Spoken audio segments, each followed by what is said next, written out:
On September 17, 1940, a German U-boat attacked the SS city of Benares in the North Atlantic. The ship was carrying British children, 90 children, ages 5 to 15, evacuees fleeing the London Blitz. Their parents had kissed them goodbye at Liverpool 4 days earlier, believing Canada would be safer than war-torn England. The children never arrived. U-48, commanded by Heinrich Bleigrot, fired 3 torpedoes at the passenger ship. The final torpedo struck the stern at 10:03 in the evening. The city of Benares sank in 31 minutes. Of the 90 child evacuees aboard, 77 died in the cold Atlantic waters, 630 miles from any shore. Some drowned when the torpedo tore through their sleeping quarters. Others froze to death in lifeboats during the night. Some were never recovered. The sinking of the city of Benares made headlines across America. In Hollywood, a 25-year-old Austrian actress read the news reports with growing rage and determination. Her name was Hedy Lamarr. Metro-Goldwyn-Mayer called her the most beautiful woman in the world. That title followed her everywhere. Magazine, covers, publicity photos, fan mail. She had starred in hit films since arriving in Hollywood 2 years earlier. Algiers, Lady of the Tropics, I Take This Woman, Comrade X, Boomtown. Her face was everywhere. Her salary was $500 a week. She lived in a sprawling home in Bel Air with mountain views and a swimming pool. She attended premieres with Clark Gable and Spencer Tracy. She wore gowns by Adrian and jewelry worth more than cars. Photographers fought for shots of her face, those legendary features that bone structure fashion magazines called mathematically perfect. Batman.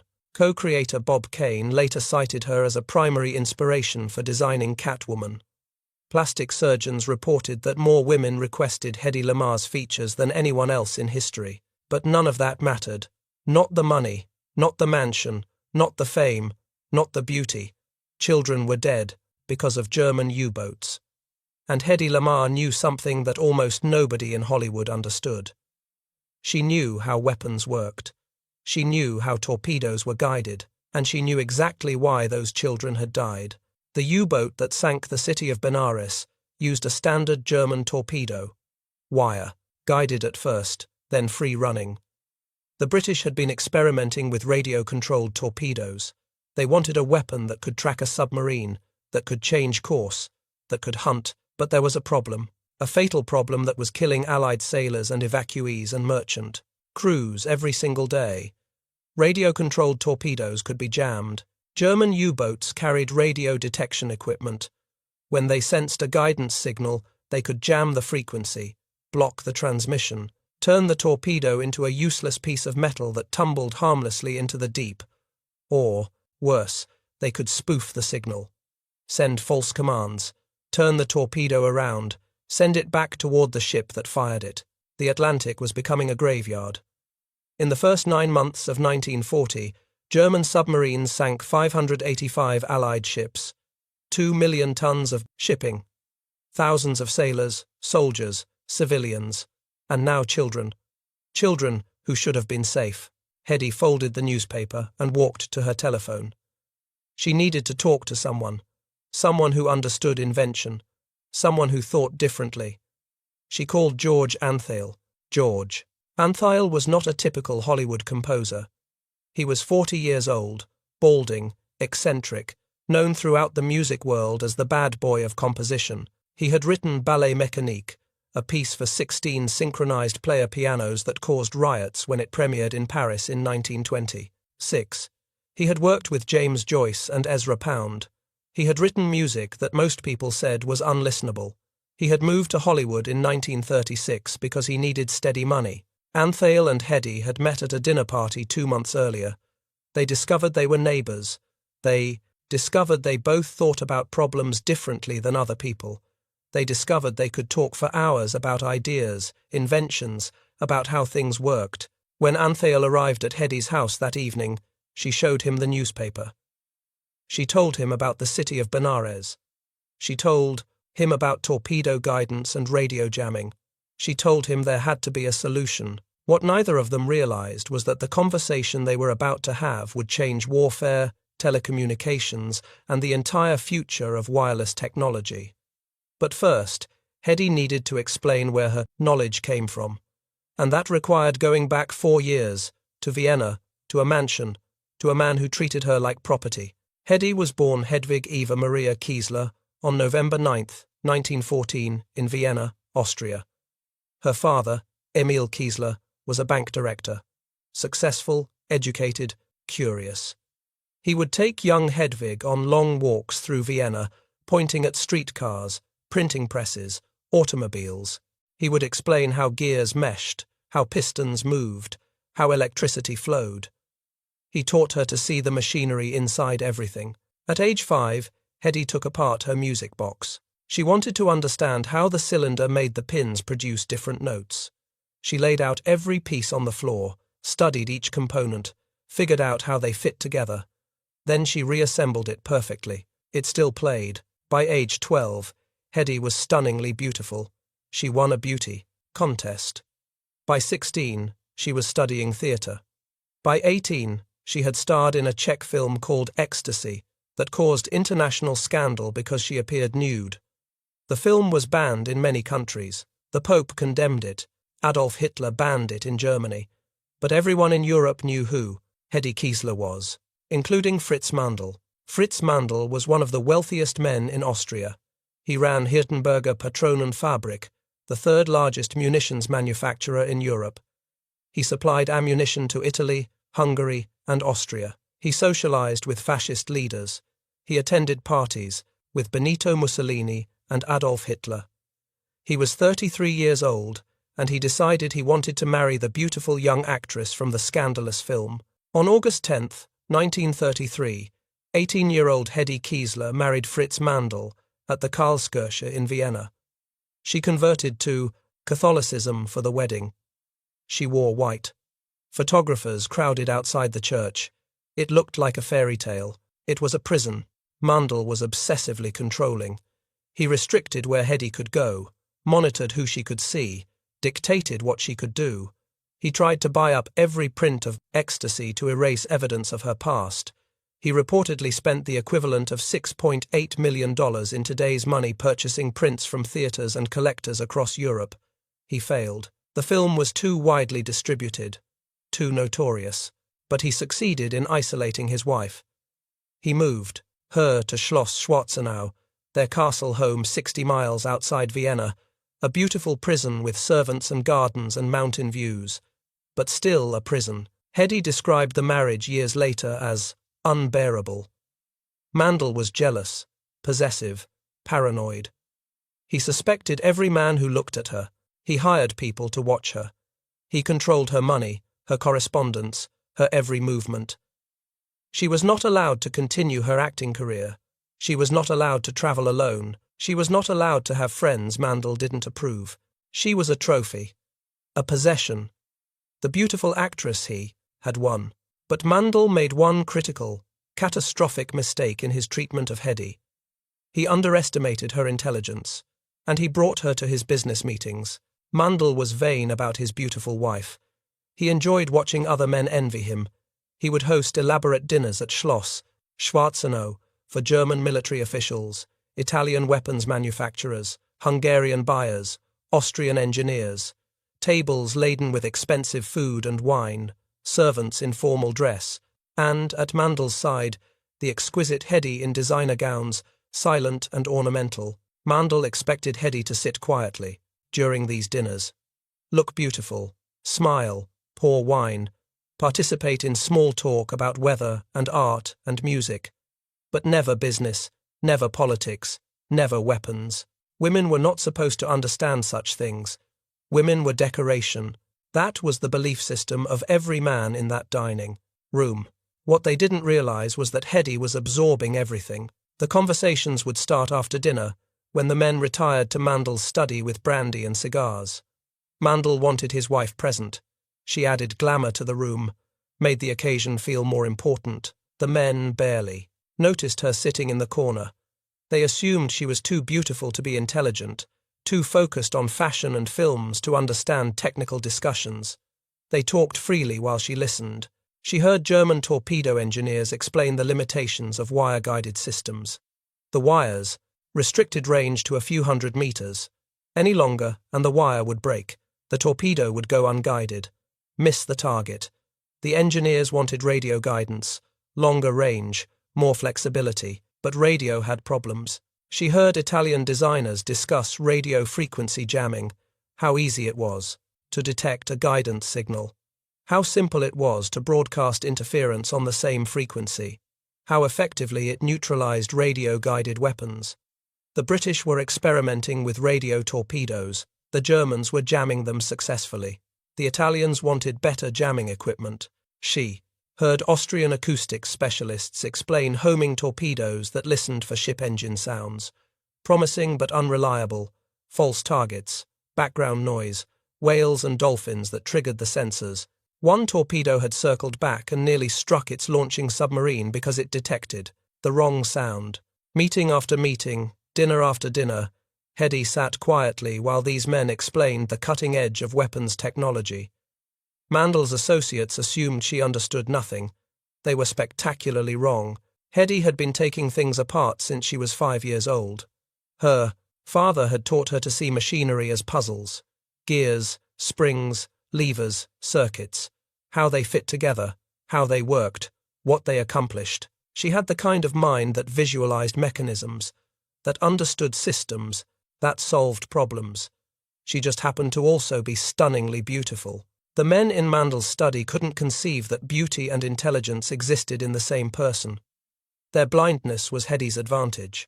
For 4 years, from 1933 to 1937, Hedy Lamarr received an education in weapons technology from some of Europe's leading experts. For 4 years, she built a knowledge base that would eventually change history. And for 4 years, she planned her escape. The details of how Hedy escaped from Fritz Mandel are disputed and contradictory. Multiple versions exist. Her own accounts varied. Some stories say she disguised herself as one of her maids, wore the servant's uniform, slipped out during a party when the house was crowded with guests, walked past security guards who thought she was staff. Some accounts say she drugged her lady's maid with sleeping pills, took the woman's clothes and identification, left in a car with vegetables being delivered to Vienna. Other versions are simpler. Some say she convinced Mandel to let her wear all her jewelry to a dinner at the opera in Vienna, told him she wanted to make an impression, wanted everyone to see how well he treated her. Then during intermission, she simply disappeared. Walked out of the opera house wearing diamonds worth a fortune, got in a taxi, went to the train station, took the night train to Paris. The truth probably contains elements of all these stories. What is certain is this. In August 1937, Hedy Kiesler left Vienna. She left Fritz Mandel. She left Austria. She left her entire life behind. She was 22 years old. She had been married for 4 years. She had absorbed 4 years of weapons intelligence. She had endured 4 years of isolation and control. She was done being Fritz Mandel's trophy wife. She was done with fascist Europe. She was done being treated like property instead of a person. She went to Paris first, then to London. In London, she sought a meeting with Louis B. Mayer. On the ship to New York, Hedy met Louis B. Mayer, the head of Metro-Goldwyn-Mayer Studios. Mayer was returning from a European talent search. He took one look at Hedy and saw money. He offered her a contract, $500 a week for 7 years. On one condition, she had to change her name. Hedy Kiesler sounded too German, too Jewish, too foreign. Mayer renamed her after silent film star Barbara Lamarr. Hedy Lamarr arrived in Hollywood in September 1938. Her first film was Algiers, opposite Charles Boyer. The public was mesmerized. Critics called her the most beautiful woman ever filmed. Warner Brothers animators based Catwoman on her. Plastic surgeons reported that more women requested Hedy Lamarr's features than anyone else in history. But Hedy was bored. The roles MGM gave her were all the same. Exotic temptress, mysterious seductress, glamorous decoration. She would stand still and look beautiful. She would wear stunning gowns. She would deliver her lines in that distinctive Austrian accent. She would be photographed from every angle. and she would go home to an empty house and work on inventions. Hedy set up a small laboratory in her trailer on the MGM lot. She kept another workshop at home. Between takes, while other actresses read magazines or gossiped, Hedy designed. She invented a tablet that would dissolve in water to create carbonated soda. It fizzed but tasted terrible. She redesigned traffic lights, she improved tissue dispensers, and she dated Howard Hughes. Howard Hughes was not a typical Hollywood figure. He was an aviator, an engineer, a billionaire who owned airlines and built airplanes. He understood Hedy in a way that other men didn't. He didn't just see beauty, he saw intelligence. He gave Hedy a small set of tools and equipment. He took her to his airplane factories. He showed her how planes were designed. He introduced her to engineers. He asked for her input on wing design. Hedy studied the fastest fish and the fastest birds. She sketched a new wing profile combining the streamlined shape of a fish fin with the swept curve of a bird wing. She showed the design to Hughes. He looked at it for a long time. Then he said, "You are a genius." Hughes gave Hedy something nobody else in Hollywood had given her: respect for her mind, encouragement to invent, freedom to think. But the relationship ended. Hughes was too unstable, too controlling, too obsessive. Hedy moved on, and then she met George Antheil at a dinner party in August 1940. They talked about glands at first. Hedy wanted to enlarge her breasts. She asked Antheil, who had written articles about endocrinology, for advice. The conversation wandered. They discovered they lived a few blocks apart. They discovered they both loved puzzles. They discovered they both wanted to help defeat the Nazis. Antheil had his own reasons for hating Germany. His brother Henry, a United States diplomat in Germany, had been one of the first American casualties of the war. The Nazis had taken over countries Antheil loved: Paris, where he had composed his most famous works; Vienna, where Hedy was born; Berlin, where he had performed. Europe was burning, and both of them felt helpless sitting in Los Angeles making movies and music. When Hedy showed George the newspaper article about the city of Benares in September 1940, something clicked. They started talking about torpedoes, radio guidance, jamming, the technical problems Hedy had learned about in her husband's business meetings, the synchronization challenges Antheil knew from music. The problem was elegant in its simplicity, but devastating in its implications.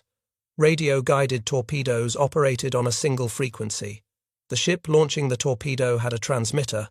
The torpedo had a receiver, both tuned to the same frequency.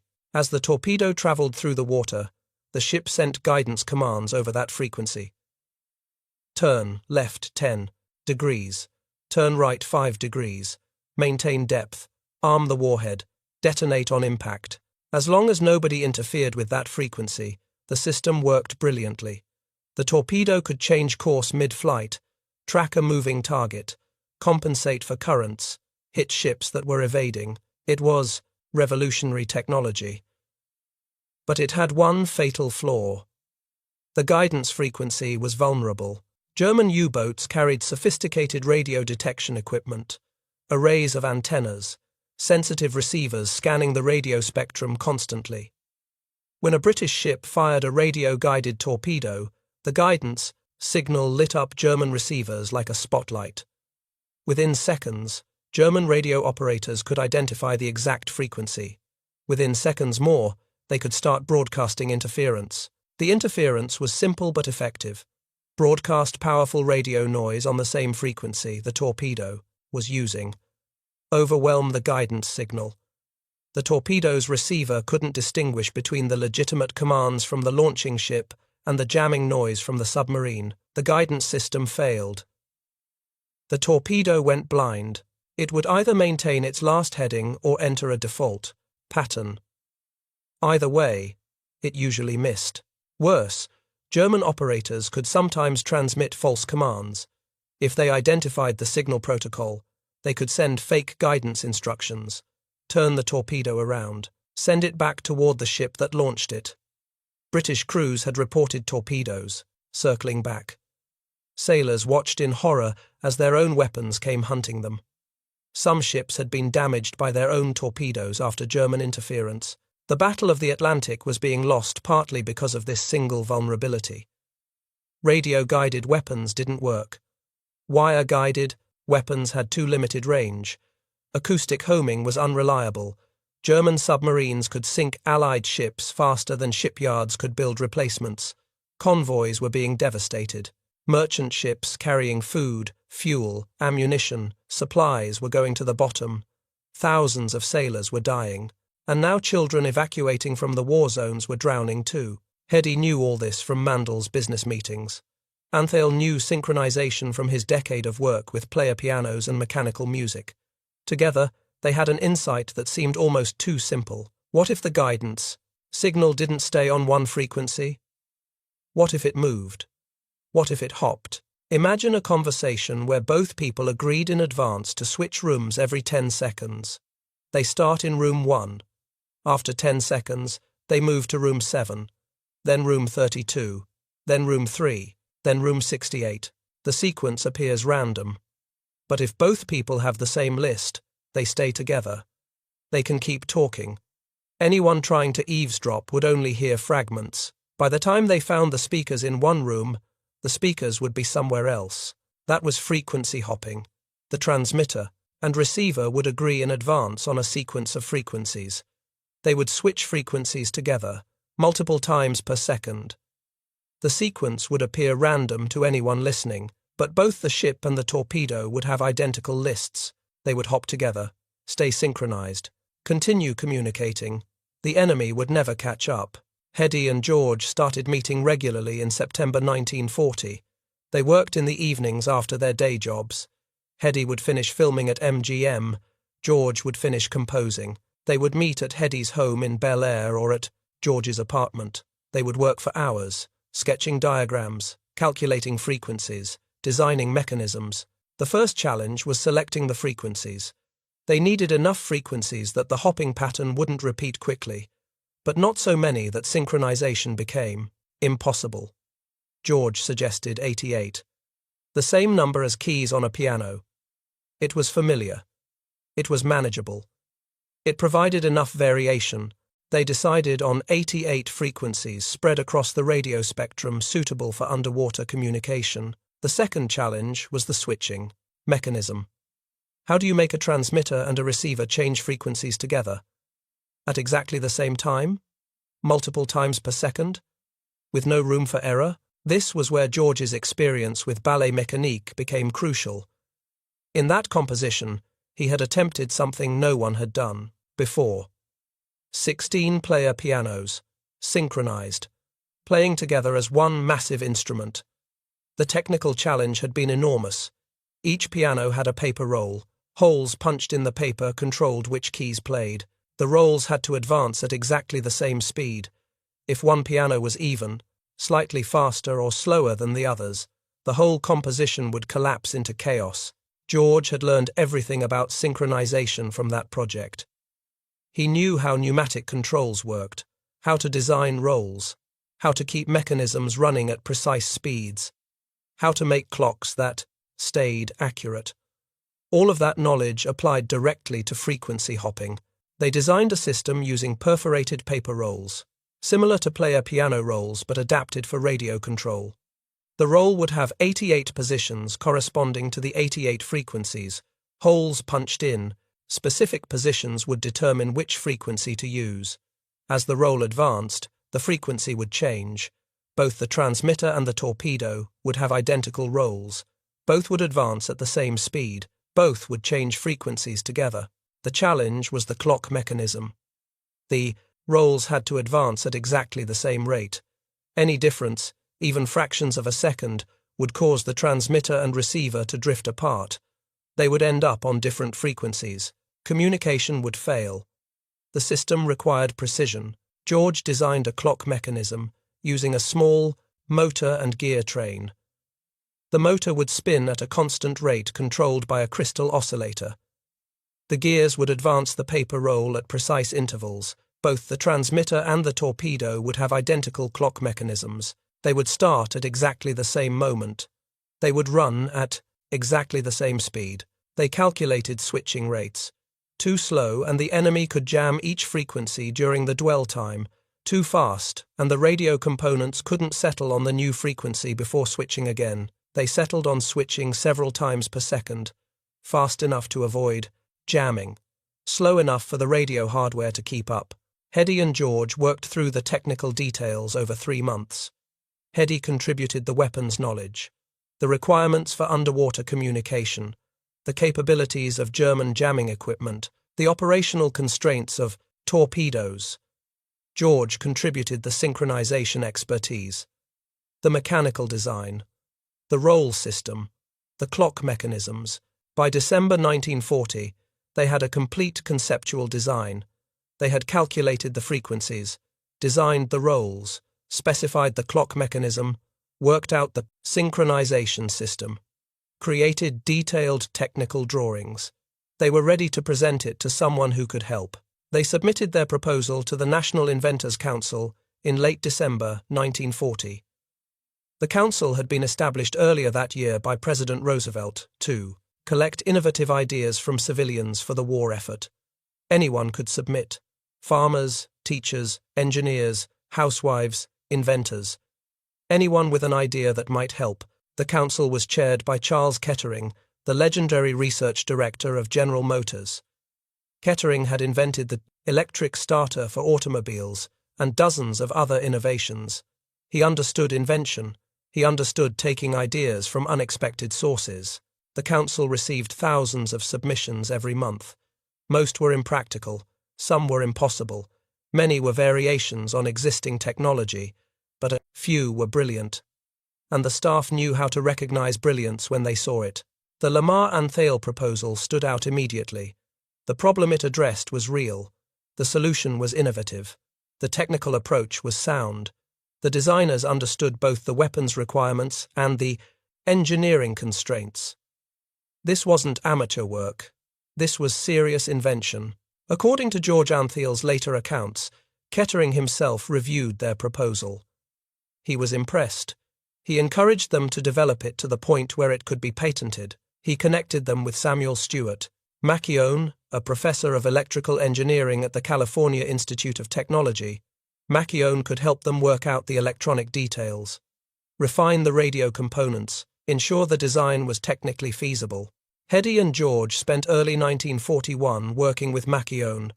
They revised the design, added detail, solved technical problems, specified components, created full engineering drawings, made it ready for patent. In June 1941, they were ready to file. Hedy hired Leon & Lyon, a respected patent law firm. The attorneys drafted the patent application based on Hedy and George's technical specifications. The application ran to 12 pages of detailed technical description and multiple drawings. It described a secret communication system using frequency hopping to guide torpedoes. 88 frequencies, synchronized paper rolls, clock, mechanisms. Everything worked out in precise detail. They filed the patent application on June 10, 1941. It listed the inventors as Hedy Keesler, Markey, and George Antheil. Hedy had remarried screenwriter Jean Markey in 1939. The marriage was already failing. It would end in divorce in 1941. They all did eventually. But for patent purposes, she was Hedy Keesler Markey. The Patent Office reviewed the application through the summer and fall of 1941. Patent examiners studied the technical claims, searched for prior art, evaluated whether the invention was novel and useful. They made some minor objections. Lyon & Lyon responded, clarified details, revised claims. By early 1942, the patent was ready for approval. On August 11, 1942, the United States Patent Office granted patent number 2922387 to Hedy Keesler Markey and George Antheil for a secret communication system. The patent described frequency-hopping spread-spectrum technology for guiding torpedoes. It specified using piano roll mechanisms for synchronization. It included detailed technical drawings and claims. It was official. Hedy Lamarr and George Antheil were inventors, patent holders, contributors to the war effort. Then, reality hit. The United States Navy rejected their invention. The official response came through Navy engineers. The mechanism was too bulky. The piano roll system was too large to fit inside a torpedo. The synchronization was too complicated. The technology was unproven. The whole idea was impractical. There was an unofficial response too. Multiple sources reported that Hedy was told by Navy officials that if she wanted to help the war effort, she should use her celebrity to sell war bonds. Some accounts quote an official telling her, "You could do more for the war effort by selling kisses than by inventing. Stick to what you're good at. Be beautiful. Be glamorous. Leave the engineering to men." The rejection devastated Hedy. She had invented something she believed could save lives. She had used knowledge gained in the worst period of her life to create something that could help defeat the fascists destroying Europe. She had worked for months with Antheil. She had hired patent attorneys. She had submitted detailed technical drawings. She had done everything right, and the Navy dismissed it. They told her to go sell kisses, so she did exactly that. And she did it spectacularly well. Hedy Lamarr became one of the most successful war bond salespeople in American history. The campaign was organized by the United States Treasury Department to finance the war effort. Movie stars traveled the country convincing Americans to buy bonds. Most raised respectable amounts. Hedy raised staggering sums. She traveled to 16 cities in 10 days in September and October 1942. She appeared at rallies in New York, Washington, Philadelphia, Chicago, Detroit, Cleveland. Massive crowds turned out to see her, thousands of people. They wanted to see the most beautiful woman in the world. They wanted to hear her Austrian accent. They wanted to be near Hollywood glamour, but Hedy gave them more than glamour. She gave them a show designed to sell bonds. At each rally, a sailor would be planted in the audience. Eddie Rhodes, a young serviceman, travelled with her. Hedy would flirt with him from the stage, ask the audience if she should give him a kiss. The crowd would cheer. Hedy would say she would kiss him if enough. People bought war bonds. The bonds would sell. Thousands of dollars. Tens of thousands. Hedy would kiss Rhodes. The crowd would roar. Then they would move to the next city and do it again. In one legendary evening in Washington, D.C., Hedy auctioned off kisses at $25,000 each. Multiple buyers. The money poured in. In that single night, she raised $7 million. Over the full campaign, she sold $25 million in war bonds. Adjusted for inflation, that's approximately $343 million in today's currency. One actress, 10 days, $250 million for the war effort. She also volunteered at the Hollywood Canteen after it opened in October 1942. The Canteen was a club on Cahuenga Boulevard where servicemen could eat, dance, and meet movie stars for free. Hedy served food. She washed dishes. She danced with soldiers and sailors. She signed thousands of autographs. She did everything they asked her to do. Be beautiful. Be helpful. Be inspiring. Don't try to be an engineer. The patent sat in a file cabinet at the Navy Department. George Antheil went back to composing. Hedy went back to making movies. The war continued. U-boats continued sinking ships. Allied torpedoes continued being jammed. People continued dying. The irony was crushing. Hedy had created something that could have saved lives. Instead, she sold kisses. But the story doesn't end there. Technology has its own timeline. Ideas wait. The patent sat dormant through the rest of World War II. It sat dormant through the late 1940s. Then, in the 1950s, military engineers working on a completely different problem stumbled onto frequency hopping. The problem was sonobuoys. These were devices dropped from airplanes into the ocean to detect submarines using sonar. The sonobuoy would listen for submarine engines and propellers. When it detected something, it needed to transmit that information back to the airplane, but if the transmission used a single frequency, the submarine could detect it and jam it. Engineers developing sonobuoys discovered the Lamarr-Antheil patent.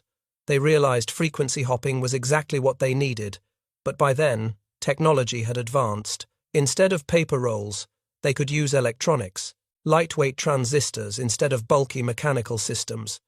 The patent gave them the concept. Modern electronics gave them the implementation.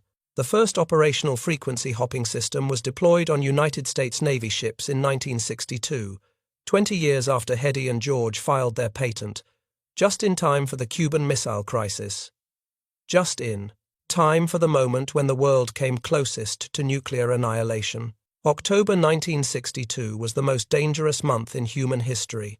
Soviet Premier Nikita Khrushchev had secretly installed nuclear missiles in Cuba, medium-range ballistic missiles capable of reaching Washington, D.C. in less than 5 minutes. Long-range missiles that could hit any city in the continental United States.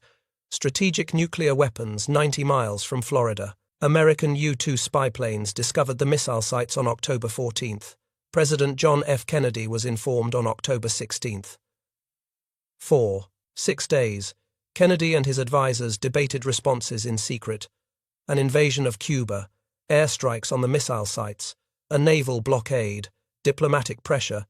Every option risked escalation. Every option risked nuclear war. On October 22nd, Kennedy addressed the nation on television. He announced the discovery of the missiles. He announced a naval quarantine of Cuba. Any Soviet ship carrying weapons to Cuba would be stopped, boarded, turned back. The United States was drawing a line. The quarantine would begin on October 24th. The Soviet Union had a choice. Stop their ships, remove the missiles, or defy the blockade, force a confrontation, risk war. On October 24th, Soviet ships approached the quarantine line. United States Navy destroyers and cruisers waited. Sailors watched radar screens, tracked the Soviet vessels, prepared for combat. The world held its breath. If the Soviet ships crossed the line, American ships would intercept them. If the Soviets resisted, shots would be fired.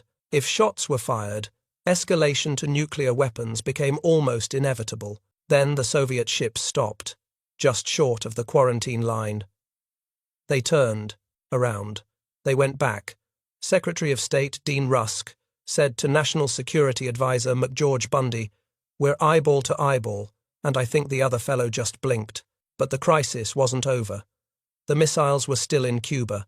Soviet submarines were operating in the Caribbean. American destroyers were hunting them.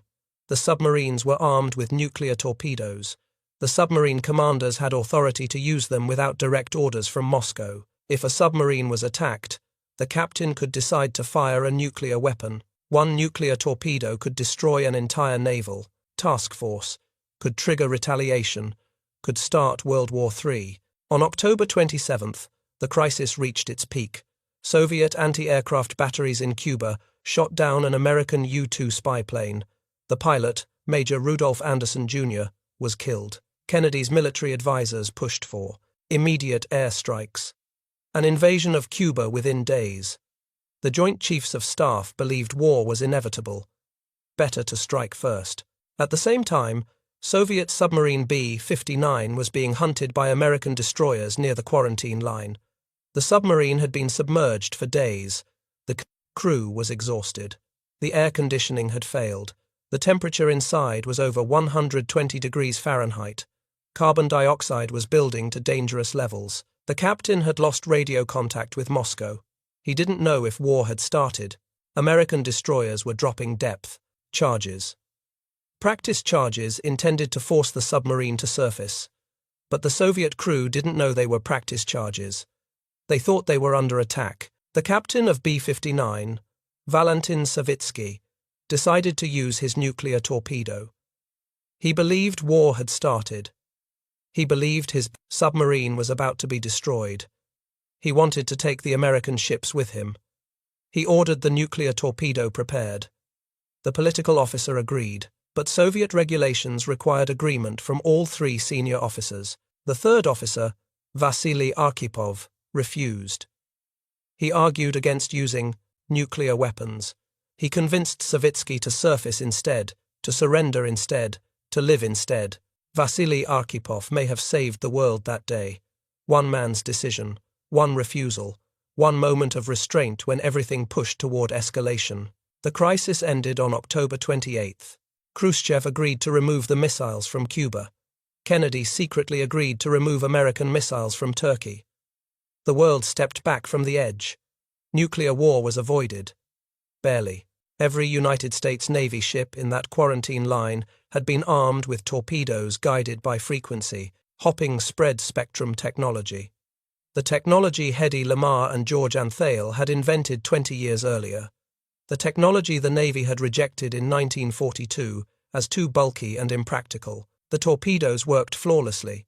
Soviet submarines couldn't jam the guidance signals, couldn't interfere with communications between American ships, couldn't spoof the control systems. The technology that nobody wanted in World War II helped prevent World War III in the Cuban Missile Crisis. But Hedy Lamarr had no idea.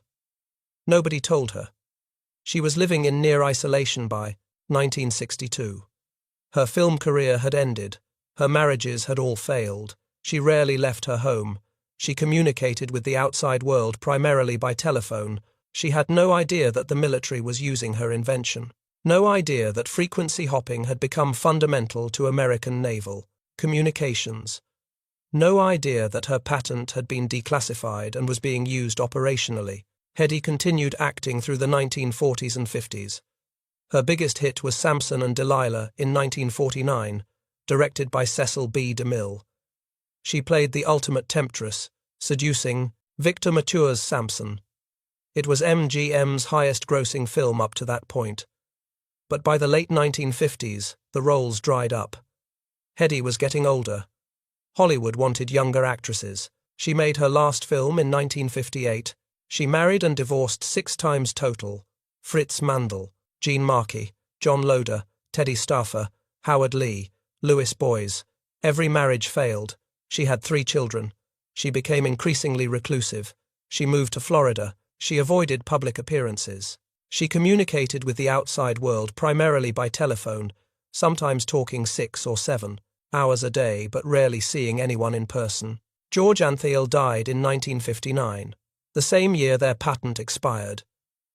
He never knew that his invention was being used by the military. He never knew it would become the foundation for modern wireless communication. He wrote in his 1945 memoir that Hedy was very, very bright.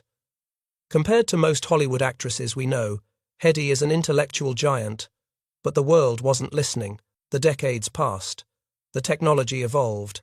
Frequency hopping became spread spectrum. Spread spectrum became the foundation for military communications. Then civilian communications. Then everything wireless. In the 1980s, cell phone networks began using variants of spread spectrum technology.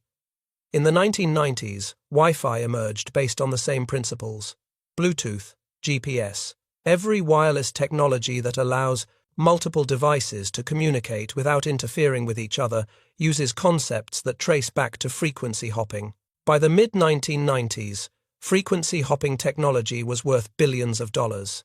It was everywhere, in phones, in computers, in military systems, in commercial systems, and almost nobody knew where it came from. Then, in 1997, a group of engineers at the Electronic Frontier Foundation were researching the history of wireless communication. They found patent number 2292387. They saw the names Hedy, Keesler, Markey, and George Antheil. They realized that Hedy Keesler Markey was Hedy Lamarr. They were shocked. An 83-year-old woman living in Florida, a reclusive former actress, the mother of Wi-Fi. The Electronic Frontier Foundation decided to honor Lamarr and Antheil with their Pioneer Award in 1997. They contacted Hedy in Florida. She was stunned. She had assumed everyone had forgotten. She had assumed her patent meant nothing. She was told that her invention had become the basis for wireless communication technology worth $30 billion. When informed she would receive the award, Hedy reportedly said, "Well, it's about time." She was also awarded the Bulby Gnas Spirit of Achievement Award the same year. She became the first woman ever to receive this honor, known as the Oscar of Inventing, but Hedy didn't attend either ceremony. She was too reclusive, too concerned about her appearance, too uncomfortable with public attention. She accepted the awards by phone. She gave a few interviews. She expressed satisfaction that her invention was finally being recognized, but she didn't want to be seen. The most beautiful woman in the world didn't want cameras anymore. Hedy Lamarr died on January 19, 2000 in Castleberry, Florida. She was 85 years old. The cause of death was heart disease. She died at home, alone, in a modest 3-bedroom house thousands of miles from Hollywood. Her son, Anthony Loder, followed her final wishes. He spread some of her ashes in the Vienna woods, the forests outside Vienna where she had walked as a child with her father, learning how machines worked. The rest of her ashes were buried in Vienna's Central Cemetery in 2014, along with a memorial sculpture. Hedy Lamarr never made money from frequency hopping. The patent expired before anyone implemented it. She was never compensated for an invention estimated to be worth $30 billion.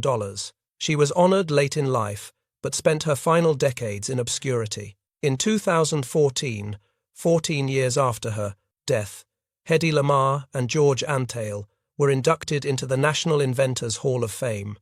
Their names appear alongside Thomas Edison, Alexander Graham Bell, the Wright brothers, the inventors who changed the world. The story of Hedy Lamarr matters because it reveals how brilliance gets dismissed when it comes in unexpected forms. A Hollywood actress couldn't possibly understand radio engineering. A beautiful woman couldn't possibly invent military technology. Those assumptions were wrong, devastatingly wrong. Her invention underlies every wireless technology we use today: Wi-Fi, Bluetooth, GPS, cell phones, military communications. All of it traces back to that patent filed in June 1941.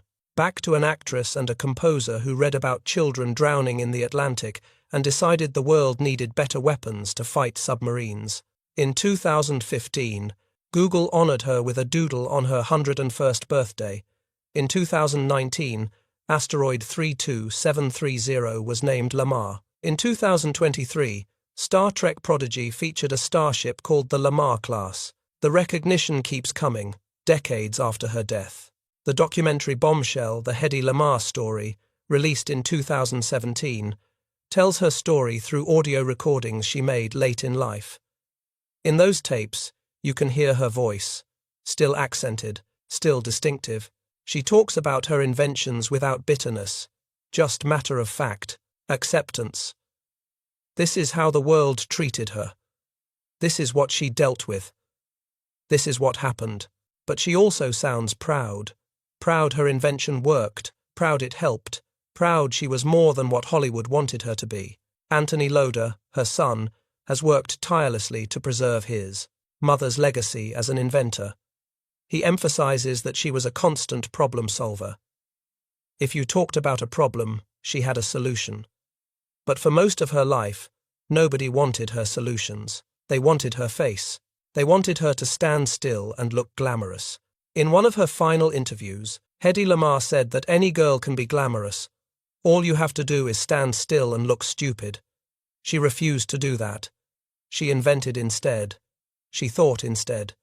She created instead. And the world told her to be quiet and be beautiful. They were wrong. If you found this story as compelling, as we did, please take a moment to like this video. It helps us share more forgotten stories from history. Subscribe to stay connected with these untold histories. Each one matters. Each one deserves to be remembered. And we'd love to hear from you. Leave a comment below telling us where you're watching from. Thank you for watching, and thank you for keeping these stories alive.